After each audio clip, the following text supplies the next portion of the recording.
park under development at the Myrtle Reservoir was the subject of a public meeting at the High Point Community Center on Thursday, May 1st. More than 60 people attended the Seattle Parks Department presentation. Park features such as playground equipment, landscaping options, seating, and potential uses such as community festivals for the space were discussed. Foremost on many minds was the removal of a skate park option from the plan. Local skateboarders showed up to demonstrate their support, but were disappointed that the decision had already been made. Every time we go somewhere, there's no skateboarding or skating, and so we get kicked out. Parks project manager Virginia Hassinger spoke about how the plans were developed. Were developed about 10 years ago. The Morgan Junction plan recommended that this open reservoir, when it's covered, be created to usable open space. And when the Seattle Pro Parks levy was put together, there was funding put in the levy, a little bit over $1 million to develop this site into a park site. Also, during the development of this project, the citywide skate park plan was under development, and committee members nominated Myrtle Reservoir as a site as a possible location for a district skate park. This design does include a future skate spot. However, in discussions in the department, the superintendent has determined that at this time we will not pursue development of the skate park, and we will pursue the development of the rest of the site with Pro Park funds and develop the full park. I want to ask Kevin, would you take the opportunity to say a few words about that? Yeah, the existing Pro Parks money is basically enough to build the project as you see here on the boards, and I think Jim's going to explain it in more detail in a moment. There's not enough money in the existing budget to provide for the skate park. With a separate amount of funding that we already have in the bank, in our budget, we have money for some small skate dock development.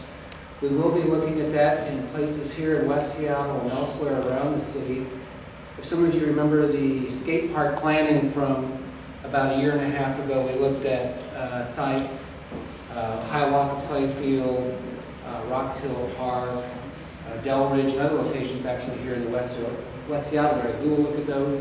We also hope to build a major skate park. We're just now putting the finishing touches on one at Lower Woodland, but we'd like to build another one in the southerly part of the city. We will be seeking funding for that in 2009-2010. Project designer Jim Yamaguchi discussed the park features. This decision to proceed without discussion of the skate park skate spot is just very recent. So as most of you who had come up to look at the plan, we still have it on the plan, and that's how we had designed the space. But now we can begin to look at the entire play activity area, and may think about some other uses for that space. Uniqueness of this viewpoint is the fact that this is the high point of Seattle, the highest point in Seattle proper. I show on the other board, two boards are two options for play structures. These are relatively new concepts in play equipment. They're not like the traditional ones. These are very transparent, and I say that transparent for safety reasons, because it is a park, and it is located in a spot that's slightly elevated. It'd be great to have the entire play area visible from the street. And both play options that I show, they're by different companies, but they do offer similar types of activities. I understand the importance of play equipment, but there are a million safe places for my 2 and 12-year-old to play. There is no safe place for my 14-year-old skateboarder to be at. He's on the streets, he's in parking lots, he's at schools, he's getting kicked off the school ground. I'm 37. I probably started skating when I was these guys' age, and I still don't have a skateboard. So I'm really worried for them. I'm worried for kids that are younger than them. They have no place to go. Other neighbors voiced concerns beyond the skate park. In our backyard, someone broke in our house and robbed us while we were home in our backyard. No more. So this may sound like we are absolutely out of our minds and this is a beautiful deal, and it will be beautiful from what it looks like. It looks like it's going to be a beautiful advantage to the area. However, the idea that the back of our house is just out there. We have a fence totally around our yard. But the idea is people are going to be driving up and down there. This is an unpaved alley.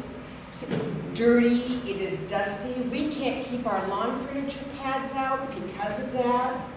The city didn't want to pay their share to pave it, so it's one of the few unpaved alleys in the neighborhood.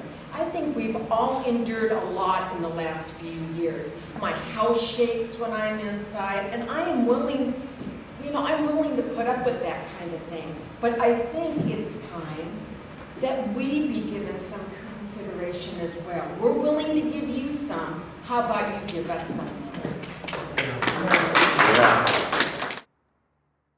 The reservoir is now covered, and construction is scheduled to be completed by the summer of 2009.